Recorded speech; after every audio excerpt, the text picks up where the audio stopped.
Hello everyone, welcome to AKSIAS Main Shikshana Free Initiative. This is Santosh Koka.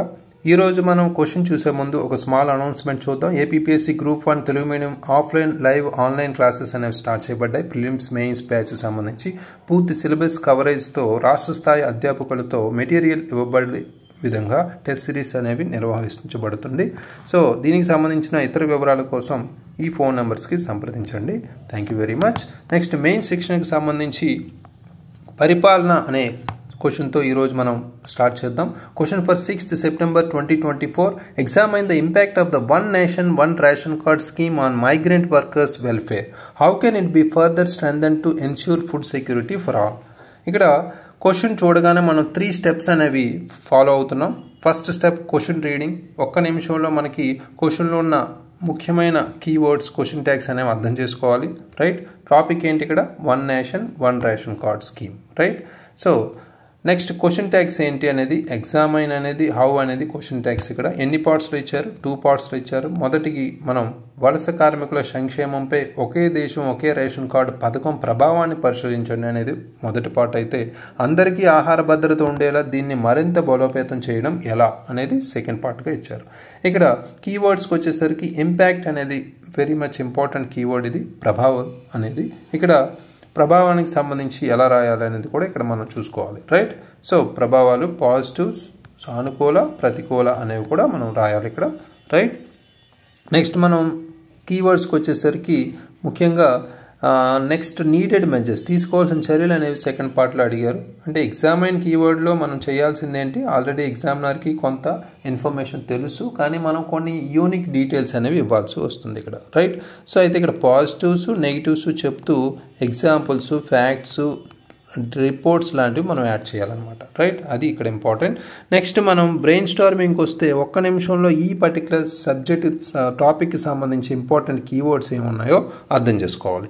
Important keywords ఏముంటాయి ఈ particular స్కీమ్కి? మనకి already PDF scheme ఉంది. Right. Public distribution system, అది కూడా include చేసుకోవచ్చు compulsory.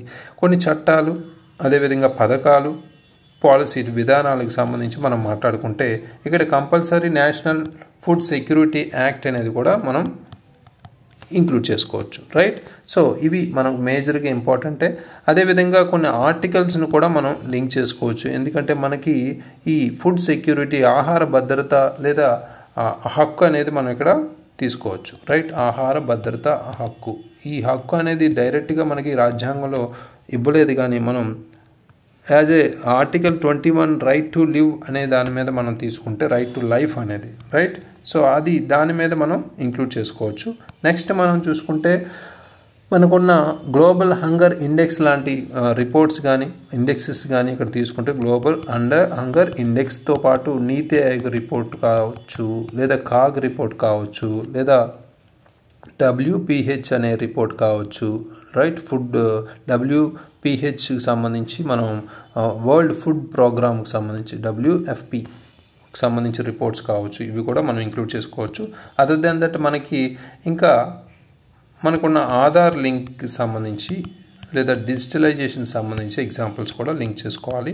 అదేవిధంగా examples మనం ఇంకా చూసుకుంటే మనకి భారత్ నెట్ అంటే రూరల్ డివైడ్కి సంబంధించి రూరల్ ఇన్ఫ్రాస్ట్రక్చర్ లేకపోవడానికి సంబంధించి మనం డిజిటల్ డివైడ్ అనే దాని గురించి మాట్లాడుకుంటాం కాబట్టి భారత్ నెట్ ప్రాజెక్ట్ కావచ్చు.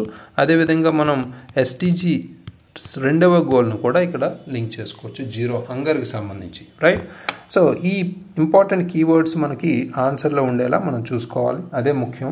రైట్. పరిచయానికి వచ్చేసరికి ఇక్కడ మొదటగా మనం చేయాల్సింది ఒకే దేశం ఒకే రేషన్ కార్డుకి సంబంధించిన స్కీమ్కి సంబంధించి ఇటీవలి వ్యవహారాలు రాస్తాం. రైట్. ఇటీవల అంశాలు ఏమున్నాయి ఇక్కడ? ముఖ్యంగా మనం రాసేటప్పుడు స్టాటిక్ పార్ట్ ఇక్కడ రాస్తుంటారు చాలామంది. ఫస్ట్ దీనికి రిలేటెడ్గా ఉన్న ఇటీవలి వ్యవహారం రాయడం మంచిది. రైట్. 2023లో ముఖ్యంగా ఆహార మరియు వినియోగదారుల వ్యవహారాల మంత్రిత్వ శాఖ తెలిపిన వివరాల ప్రకారం మనం చూసుకుంటే ఈ పథకం భారతదేశంలో అన్ని 36 మనకున్న 36 రాష్ట్రాలు, అదేవిధంగా UTs కేంద్రపాలిత ప్రాంతాల్లో దీన్ని అమలు చేస్తున్నట్టు తెలుస్తుంది. అందులో మొత్తం 800 మిలియన్ కంటే ఎక్కువ మంది లబ్ధిదారులు కవర్ చేస్తుంది అనేది కూడా చెప్తున్నారు. రైట్. ఇలాంటి అంశాలు మనం ఇక్కడ లింక్ చేసుకోవచ్చు. రైట్. లేదా గ్లోబల్ హంగర్ ఇండెక్స్ గురించి కూడా ఇక్కడ మాట్లాడచ్చు. రైట్.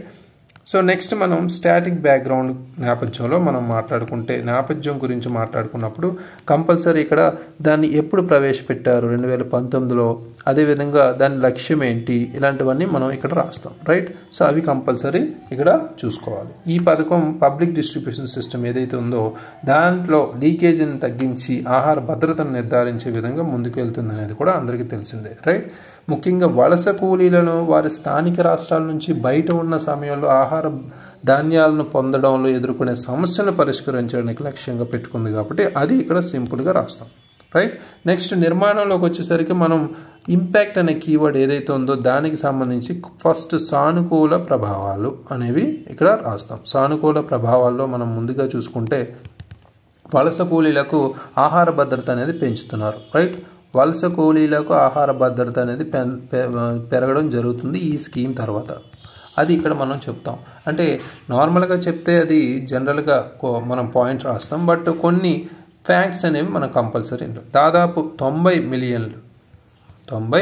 మిలియన్ల జనాభా ఇక్కడ వలస కూలీలకు ఎక్కడైనా వారి ఆహార హక్కులను పొందడానికి సహాయపడింది అనేది కూడా ఇటీవల 2022 నీతి ఆయోగ్ రిపోర్టు కూడా మనం ఇక్కడ లింక్ చేసుకోవచ్చు, రైట్.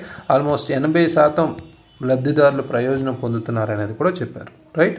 నెక్స్ట్ మనం చూసుకుంటే ఈ లబ్ధిదారులు ఎవరైతే ఉన్నారో సులభతరత అనేది తెలుస్తుంది. అంటే లబ్ధిదారులు ఈ పథకాన్ని ఉపయోగించుకోవడానికి సంబంధించి మనం మాట్లాడుకుంటే పోర్టబిలిటీ అనేది తెలుస్తుంది. అంటే ఈ పథకం కింద రేషన్ కార్డుదారులు ఎక్కడైనా తమ ఆహార ధాన్యాలను తీసుకోవచ్చు అనే నిబంధన వచ్చిన తర్వాత వాళ్ళకి ఫెసిలిటీ అనేది పెరిగింది, రైట్.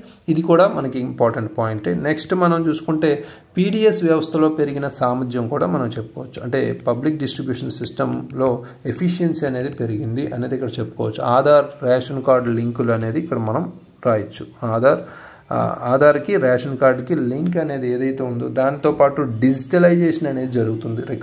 కొన్ని రికార్డులు డిజిటలైజేషన్ చేయడం అనేది ఈ ఓఎన్ఓఆర్సి పథకం ఆహార ధాన్యాల పంపిణీలో లీకేజీలను తగ్గించడం అనే దాని మీద ఫోకస్ చేసింది, రైట్. అది కూడా మనకి ఇప్పుడు ఇంపార్టెంటే. సో అదేవిధంగా మనకి ఇక్కడ సామాజిక అంశం పరంగా మాట్లాడుకుంటే మహిళల సంక్షేమం కూడా మనకి ఇక్కడ ఇంపార్టెంట్. మహిళల సంక్షేమంకి సంబంధించి వలస కుటుంబాలు లేదా వలస పనులు చేసే వారిలో మహిళలకి ఈ పథకం ఎంతో ఉపయుక్తమైనదని కూడా ఈ మధ్య మనకి రిలీజ్ అయిన గ్లోబల్ హంగర్ ఇండెక్స్కి సంబంధించి కూడా చెప్పింది, రైట్. ఈ రిపోర్ట్స్ ఇండెక్స్లు కూడా ఇంక్లూడ్ చేసుకోవాలి మన పాయింట్స్కి జస్టిఫికేషన్ పార్ట్లో.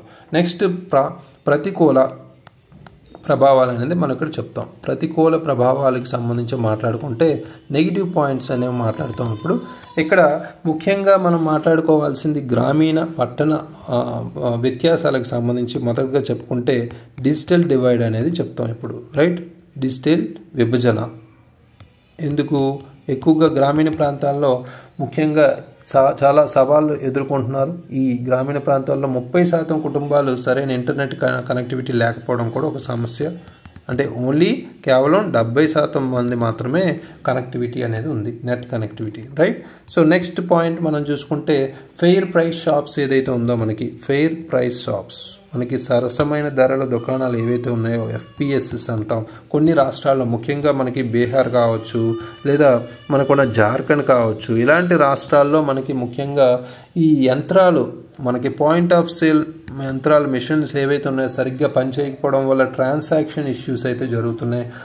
వాటి మీద మనం ఫోకస్ చేయాలని కాగ్ నివేదిక కూడా చెప్పింది. కాగ్ 2023 నివేదిక, అది కూడా మనం ఇక్కడ లింక్ చేసుకుంటాం. నెక్స్ట్ ప్రత్యేకమైన వ్యక్తుల విస్మరణకు సంబంధించి కూడా ఇక్కడ మెయిన్ ఇంపార్టెంట్. ఆధార్ ఆథెంటికేషన్ సమస్యలు అయితే జరుగుతున్నాయి. సో కొన్ని మాదిరి వర్గాలు ఇక్కడ పథక ప్రయోజనాలను పొందలేకపోతున్నారు. ముఖ్యంగా వాళ్ళ లబ్ధిదారులకు సంబంధించి కంపల్సరీ ఆధార్ ఉండాలని లేదా కంపల్సరీ రేషన్ కార్డ్స్ 2 కలిపి ఉండాలని, రైట్. ఆధార్ లింకేజ్ ఉండాలని, ఇవన్నీ కొన్ని సులభతరం లేకపోవడం డాక్యుమెంటేషన్ సంబంధించి ఇక్కడ ప్రాబ్లమ్స్ అయితే ఉన్నాయి. అవి ఇక్కడ రాస్తాం. నెక్స్ట్ మనం చూసుకుంటే మనం ముఖ్యంగా ఫోకస్ చేయాల్సింది సజెస్టెడ్ మెజర్స్, అంటే నీడెడ్ మెజర్స్ అనేవి అవసరమైన చర్యలు కంపల్సరీ ఇక్కడ లింక్ చేయాలి. ఏమున్నాయి చర్యలు? మనం చర్యలు అంటే ఇక్కడ కంపల్సరీ కొన్ని పరిష్కారాలు, మనకున్న సమస్యలు, నెగిటివ్ ఇంపాక్ట్స్ ఏవైతే ఉన్నాయో దానికి సమస్యలకి చర్యలు చెప్తాం. అంటే డిజిటల్ డివైడ్ అనేది మొదటగా చెప్పుకున్నాం కాబట్టి డిజిటల్ మౌలిక సదుపాయాలు మన మీద ఫోకస్ చేయాలి. డిజిటల్ మౌలిక సదుపాయాల మీద గవర్నమెంట్ ఇన్వెస్ట్ చేయాలి అనేది ఇక్కడ రాస్తాం. రైట్, అది ఇక్కడ మేజర్గా పాయింట్. మెరుగుపరచాలి అంటే ఇక్కడ మనం భారత్ నెట్ ప్రాజెక్ట్ ఏదైతే ఉందో దాన్ని లింక్ చేసుకోవచ్చు కదా. భారత్ నెట్ ప్రాజెక్ట్ దాన్ని లింక్ చేసుకుంటే ఇక్కడ పల్లెటూరులకు హై స్పీడ్ ఇంటర్నెట్ని అందించడం ద్వారా ఇది సహాయపడుతుంది కదా. రైట్, అది ఇక్కడ మనం లింక్ చేసుకుంటాం. ఎగ్జాంపుల్ అంటే ఒక పాయింట్తో పాటు మనం 2 ఎగ్జాంపుల్ కూడా రాస్తున్నాం. డాక్యుమెంటేషన్ అవసరాలను సులభతరం చేయడం కూడా మనకి ఇంపార్టెంటే. డాక్యుమెంటేషన్ అంటే ఓన్లీ కేవలం ఆధారే కాకుండా రిమైనింగ్ ఆల్టర్నేటివ్స్, ప్రత్యామ్నాయాలు కూడా వాళ్ళకి కొంత సౌలభ్యం కల్పించాలి అనేది కూడా UNDP నివేదిక ప్రకారం లబ్ధిదారులకు సులభమైన విధానాలు అవసరమైనది కూడా చెప్తున్నారు. రైట్, ఇక్కడ నివేదికలు కూడా మనం చేర్చవచ్చు. నెక్స్ట్ ఫెయిర్ ప్రైస్ షాప్స్లో సామర్థ్యం పెంచడం అంటే ముఖ్యంగా ఫెయిర్ ప్రైస్ షాప్స్ ఇక్కడ లేదా PDS ఇలాంటి వ్యవస్థల్లో ఇక్కడ ఉన్న ముఖ్యంగా వర్కర్స్ ఉంటారు, వాళ్ళకి ట్రైనింగ్ అనేది కంపల్సరీ ఇంపార్టెంట్. రైట్, శిక్షణ అనేది మనం పెంచాల్సిన అవసరం అయితే ఉంది. ఈ పర్టికులర్ POS యంత్రాలను ఎలా ఉపయోగించుకోవాలి, సరిగ్గా ఉపయోగించడం లేదా మరమ్మతులు చేయించడం, సాంకేతిక సమస్యలను తగ్గించడం, వీటి మీద ఫోకస్ చేయాలి. రైట్, సో అదేవిధంగా నాన్ రేషన్ కార్డుదారులు లేని వారిని కవర్ చేయడం అనేది కూడా ఇంపార్టెంటే. రేషన్ కార్డు లేని వాళ్ళని వలస కూలీలకు తాత్కాలిక అవకాశాలు కల్పించే విధంగా ఈ పథకం అయితే మనం ముందుకు తీసుకెళ్ళాలి. అదేవిధంగా డేటా మానిటరింగ్, అదేవిధంగా పర్యవేక్షణకు సంబంధించి డేటా పర్యవేక్షణ అనేది జరగాలి. అంటే ఎంతవరకు జరుగుతుంది, లబ్ధిదారులు ఎంతమంది ఉన్నారు, ఎంతమందికి అందుకోవట్లేదు అనేది ఫీడ్బ్యాక్ మెకానిజం కూడా మనకి ఇంపార్టెంట్. ఇవన్నీ మనకి సజెషన్స్ అనేవి మనం క్లుప్తంగా రాయొచ్చు. అయితే ముగింపుకు వచ్చేసరికి మనం ఇక్కడ పై చర్యలు తీసుకుంటే, గవర్నమెంట్ పై చర్యలు తీసుకుంటే మనం ఒక లక్ష్యం, మనం ఫర్ ఎగ్జాంపుల్ 2030 నాటికి ఆకలి నిర్మూలించడం అనే సుస్థిరాభివృద్ధి లక్ష్యం 2 మనం ఇక్కడ ముఖ్యంగా పెట్టుకోవచ్చు. ఇండియా కూడా ఆకలి నిర్మూలించాలి అనేది కూడా ఇక్కడ పెట్టుకున్నాం. ఆ లక్ష్యం సాధించడం అనే భారతదేశ లక్ష్యాన్ని సాకారం చేయడంలో ఈ పర్టికులర్ స్కీమ్ కీలక పాత్ర పోషిస్తుంది అనేది ఇక్కడ రాస్తాం. రైట్, ఇది పర్ఫెక్ట్ స్ట్రక్చర్. ఈ పర్టికులర్ క్వశ్చన్కి కీవర్డ్స్ అనేవి అర్థం చేసుకుంటూ ముందుకెళ్ళాలి. అయితే ఈ పర్టికులర్ ఆన్సర్ లలిత రాశారు. గ్లోబల్ హంగర్ ఇండెక్స్ 2023లో 125 దేశాలకు గాను భారతదేశం 111వ స్థానంలో ఉండి సీరియస్ విభాగంలో ఉండడం విచారకరం అని రాశారు. Very good. ఇక్కడ CA ఇంట్రడక్షన్ అనేది యాడ్ చేశారు. నెక్స్ట్, ప్రపంచంలో ఆహార ధాన్యాల ఉత్పత్తి మరియు ఎగుమతుల్లో ముందుండే దేశాల్లో భారతదేశం ముందుంటుందని ఆహార భద్రతా చట్టాన్ని గురించి కూడా ఇక్కడ రాశారు. ఈ చట్టం ప్రకారం 2019లో ఈ పర్టికులర్ స్కీమ్ అనేది స్టార్ట్ అయిందనేది కూడా రాశారు. Very good background. నెక్స్ట్, వలస కార్మికులపై ప్రభావానికి సంబంధించి మనం మాట్లాడుకుంటే ముఖ్యంగా కరోనా వ్యాధి ప్రబలిన సమయంలో వలస కార్మికులు తీవ్ర ఇబ్బందులు పడడం పరిస్థితుల్లో దీన్ని స్టార్ట్ చేశారని, అదేవిధంగా ఏ రాష్ట్రం వారైనా ఎక్కడి నుంచి అయినా ఉపయోగించుకోవచ్చు. సిగ్నిఫికెన్స్ పార్ట్ అయితే రాశారు. చండీగఢ్, పుదుచ్చేరిలో పోర్టబిలిటీ లబ్ధిదారులకు కూడా ఈ సమానమైన ఆహార రాయితీ నగదు రూపంలో లభిస్తుంది అనేది కూడా ఇక్కడ పోర్టబిలిటీ ఆఫ్ బెనిఫిషియరీస్ సంబంధించి కూడా రాశారు. అదేవిధంగా ఈ పథకం ద్వారా లబ్ధి పొందులకు వినియోగదారులు ఆధార్ కార్డుతో తప్పకుండా రేషన్ కార్డును లింక్ చేసుకోవాల్సి ఉంది. ఈ పథకం department of food, civil supply, consumers affairs వారి ఆధ్వర్యంలో నిర్వహిస్తున్నారు అనేది కూడా చెప్పారు. Very good. అయితే ఈ అమలులో కొన్ని సవాళ్లు ఉన్నాయన్నారు. ప్రజా పంపిణీ వ్యవస్థలో చౌక ధరల దుకాణంలో ఆహార ధాన్యాల నిల్వ అనేది ఒక సవాలు. ప్రజల యొక్క ఆధార్ కార్డుల కంప్యూటరీకరణ అనేది పూర్తిగా అమలు కాలేదు. అది కూడా ఇక్కడ డాక్యుమెంటేషన్ ప్రాబ్లం కూడా రాశారు. సాంకేతిక పరిజ్ఞానం లేకపోవడంతో కొంతమంది దీన్ని ఉపయోగించుకోలేకపోవడం, డిజిటల్ చెల్లింపులు లేకపోవడం కూడా ఇక్కడ సమస్య. ఈ పథకం సమర్థవంతమైన అమలు కోసం ఇక్కడ తీసుకోవాల్సిన చర్యలు: మేరా రేషన్ అనే మొబైల్ అప్లికేషన్ ద్వారా సమాచార సేకరణ, బయోమెట్రిక్ కోసం EPOS డివైజ్లను పంపిణీ చేయడం, వీటితో పాటు కొన్ని చర్యల ద్వారా మరింత ప్రభావితం చేయవచ్చు అనేది కూడా రాశారు. ప్రజలకు ఈ పథకం యొక్క అవగాహన, సోషల్ మీడియా ద్వారా ప్రజల యొక్క పథకం యొక్క లక్ష్యాలను తెలియజేయడం, రేషన్ షాప్ డీలర్లకు టెక్నాలజీని పెంపొందించడం, మనం కెపాసిటీ బిల్డింగ్ వైజ్ చెప్పారు, బయోమెట్రిక్ విధానాలను కూడా సులభతరం చేయడం అనేది కూడా చెప్పారు.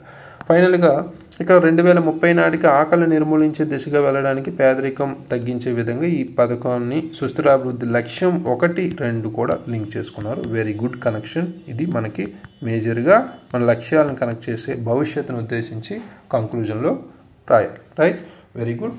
సో ఓవరాల్గా అన్నీ ఇంక్లూడ్ చేసుకున్నారు. మనకి ఇంకా మిస్ అయిన అంశాలు మనం చూసుకుంటే అక్కడక్కడ మెయిన్లీ మనం ఫోకస్ చేయాల్సింది ఇక్కడ ఆర్టికల్ 21 మనకి ఆహార భద్రత హక్కు అనేది కూడా మనకి ఇంపార్టెంటే, రైట్?